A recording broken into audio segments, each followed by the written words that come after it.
Bonjour à tous, bien-aimés, je vous invite à ce qu'on puisse partager ensemble quelques versets dans 2 Timothée chapitre 1, 2 Timothée chapitre 1, et je vais partager avec vous cette lecture dans ma version de la Bible du Semeur. Paul, apôtre de Jésus, par la volonté de Dieu, chargé d'annoncer la vie promise par Dieu et accessible dans l'union avec Jésus-Christ, salue Timothée, son cher enfant. Que Dieu le Père et Jésus-Christ, notre Seigneur, t'accorde grâce, compassion et paix. Je suis reconnaissant envers Dieu, que je sers avec une conscience pure, à l'exemple de mes ancêtres, lorsque continuellement, nuit et jour, je fais mention de toi dans mes prières. Je me rappelle tes larmes, et j'éprouve un vif désir de te revoir, afin d'être rempli de joie. Je garde le souvenir de ta foi sincère, cette foi qui se trouvait déjà chez ta grand-mère Loïs et ta mère Eunice. À présent, elle habite aussi en toi et j'en suis pleinement convaincu. Verset 6, c'est pourquoi je te le rappelle.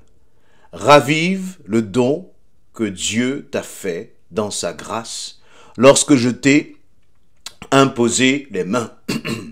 Dieu nous a donné un esprit qui, loin de faire de nous des lâches, nous rend forts, aimants et réfléchis. N'aie donc pas honte de rendre témoignage au sujet de notre Seigneur. N'aie pas non plus honte de moi qui suis ici en prison pour sa cause. Au contraire, souffre avec moi pour l'Évangile, selon la force que Dieu donne. C'est lui qui nous a sauvés et nous a appelés à mener une vie sainte. Amen. Je vous laisserai continuer la suite de ce premier chapitre. Mais je suis interpellé par les paroles de Paul qui écrit comme son fils spirituel, il l'appelle mon enfant, à Timothée. Timothée qui est un jeune pasteur. Et Paul lui dit là à partir du verset 6, et d'abord il lui rappelle un peu le contexte. C'est vrai Paul, Timothée, tu as reçu, tu es un homme de foi, tu as reçu ta foi notamment par l'enseignement que t'ont donné ta grand-mère et ta mère, donc Loïs et Eunice.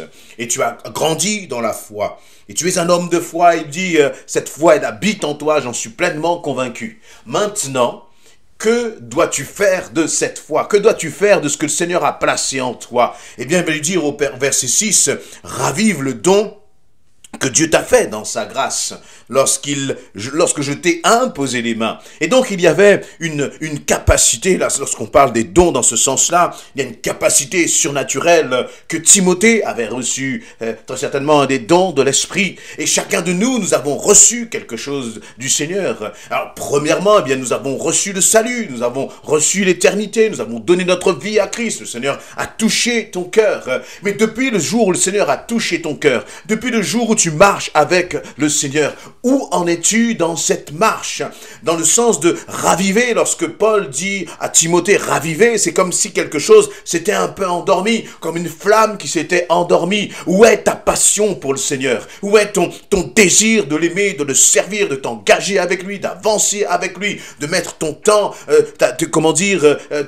tes capacités au service du Seigneur? Où est passé tout cela?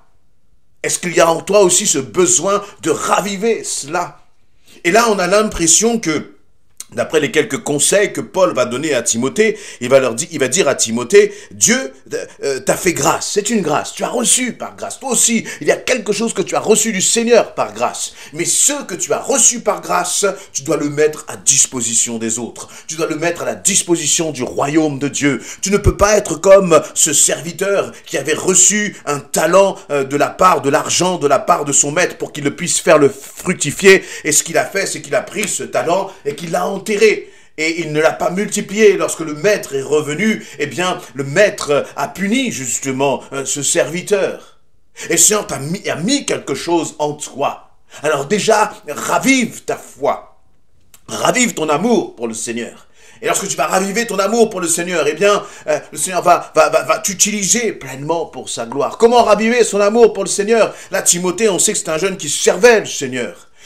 C'est un jeune qui avait son intimité avec le Seigneur. C'est un jeune qui marchait vraiment dans le Seigneur. Où en es-tu dans ton intimité avec le Seigneur? Où en es-tu dans ta marche avec lui? Le Seigneur, un jour, t'a appelé, il t'a fait grâce, et il ne t'a pas oublié, il ne t'a pas rejeté, il ne t'a pas abandonné, mais il attend simplement que tu reviennes à lui. Que tu reviennes à lui. Et une fois qu'on est revenu au Seigneur, on peut aussi être toujours là. Tu peux toujours être à l'église. Tu participes à toutes les réunions. La réalité, c'est que ta flamme est éteinte, ou elle est au bord de s'éteindre. Et le Seigneur veut raviver cela en toi. Donc, il va dire... n'est donc point honte. Alors juste après, verset 7, Dieu nous a donné un esprit qui, loin de faire de nous des lâches, nous rend forts, aimants et réfléchis. Fort, aimant et réfléchi. Dieu a mis en toi un esprit qui n'est pas un esprit de lâcheté. Dieu a mis en toi un esprit qui n'est pas un esprit de peur, de timidité. Et au contraire, il y a, et parfois d'ailleurs, il y a ce désir en toi, il y a cette flamme en toi, et il y a ce désir d'avancer, ça peut être le désir de prier, d'élever la voix avec au milieu de l'assemblée des frères et des sœurs. Tu as, ça te brûle là, et puis tu veux le faire, ou tu as le désir de parler à un collègue de travail, à un membre de ta famille de Jésus-Christ. C'est en toi, ça brûle en toi, mais tu ne relâches pas ce que le Seigneur te demande de faire. Tu n'ouvres pas ta bouche, tu te sens comme paralysé. Et Dieu, et même parfois tu peux même être menacé.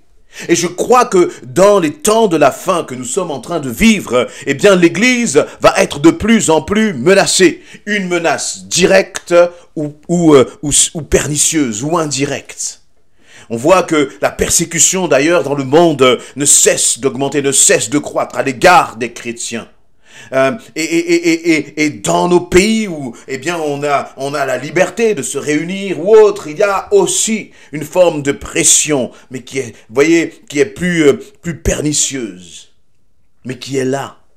Qui est là. Lorsque vous regardez, lorsque la façon dont les choses évoluent, on sent que même parler de Christ, ce qui était simple à faire et qui n'entraînait pas de conséquences, maintenant devient comme quelque chose d'illégal. Et le Seigneur et Paul rappelle à Timothée, mais attention, l'esprit qui est en toi, c'est un esprit de force. Ce n'est pas un esprit de timidité. Ce n'est pas un esprit de lâcheté. Ce n'est pas un esprit de peur. Est-ce que tu as peur? Est-ce que tu es dans l'angoisse? Est-ce que la parole des autres t'impressionne? La situation t'impressionne que tu traverses? Rappelle-toi, souviens-toi que l'esprit qui est en toi, l'esprit, le Saint-Esprit est un esprit de force.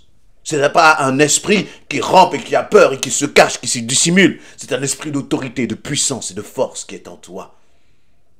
Et là, exactement, il va nous dire, il nous rend fort. Il nous rend fort.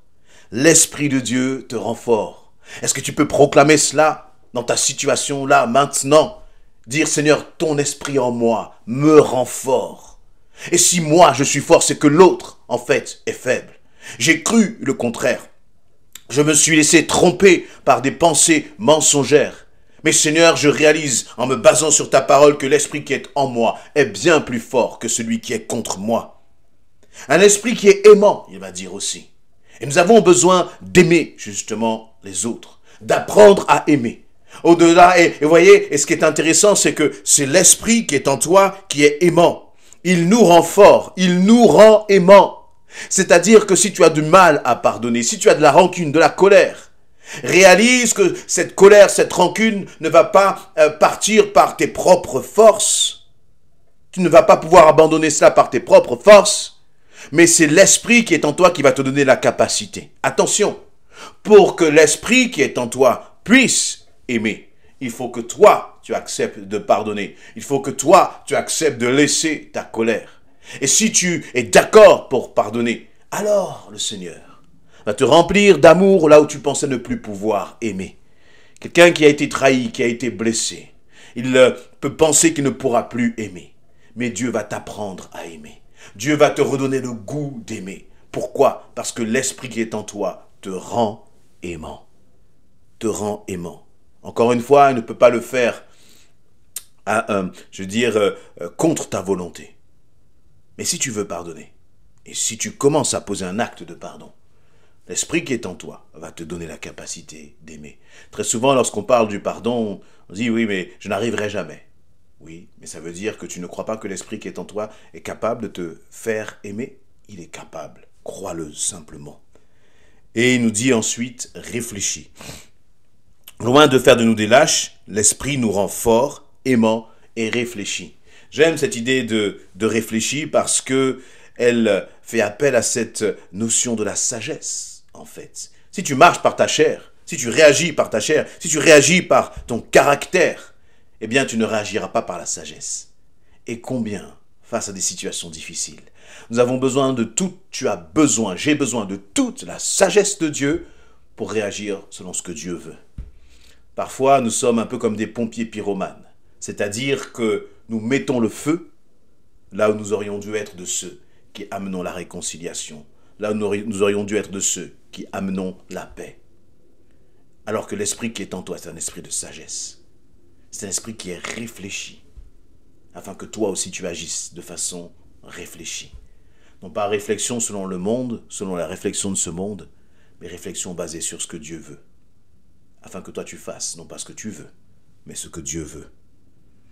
Et Paul, je vais m'arrêter là, mais Paul va continuer en encourageant Timothée dans ce sens-là.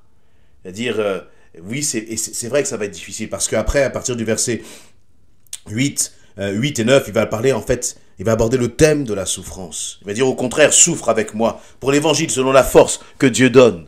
Cela veut dire que pour que l'Esprit de Dieu se manifeste en toi, eh bien, ça va aussi peut-être te coûter. Ça va peut-être t'exposer. Ça va peut-être parfois faire mal. Mais Paul dit, ça vaut la peine de souffrir si c'est pour le nom de Jésus-Christ. Parce que Paul lui-même qui écrit cela à Timothée, lui-même est en prison. Lui-même est en train de vivre dans la souffrance. Mais dans cette souffrance, il est heureux parce qu'il a fait la volonté de Dieu. Et que même dans la prison, rien ne l'empêchera d'encourager les autres à persévérer, à tenir ferme et à laisser l'Esprit de Dieu se manifester à travers leur vie. Dieu veut se manifester à travers ta vie. Le problème, c'est que parfois la souffrance est pour nous une excuse pour ne pas faire ce que Dieu veut. Seigneur, j'ai trop souffert. J'ai fait ta volonté, je t'ai obéi et j'ai trop souffert. Ah bon? Jésus n'a-t-il pas souffert parce qu'il a fait la volonté du Père en montant à la croix? Oui, parfois. Obéir à Dieu engendre de la souffrance de la part des autres, mais il engendre une paix dans ton cœur parce que tu as fait ce que Dieu te demande. Et la souffrance que l'on peut nous faire, elle sera toujours bien plus petite. Presque, j'allais dire que la paix d'obéir à Dieu, la joie d'obéir à Dieu sera bien plus grande que toutes ces souffrances-là. C'était vrai pour Jésus, c'était vrai pour Paul, c'était vrai pour Étienne qui s'est fait lapider au moment de sa lapidation. Il a vu comme la gloire de Dieu là dans le ciel. Et ce sera vrai aussi pour toi, parce que l'esprit qui était en Jésus-Christ, l'esprit qui était en Paul, l'esprit qui était en Étienne, c'est le même esprit qui vit en toi, un esprit de force, d'amour et de sagesse. Amen.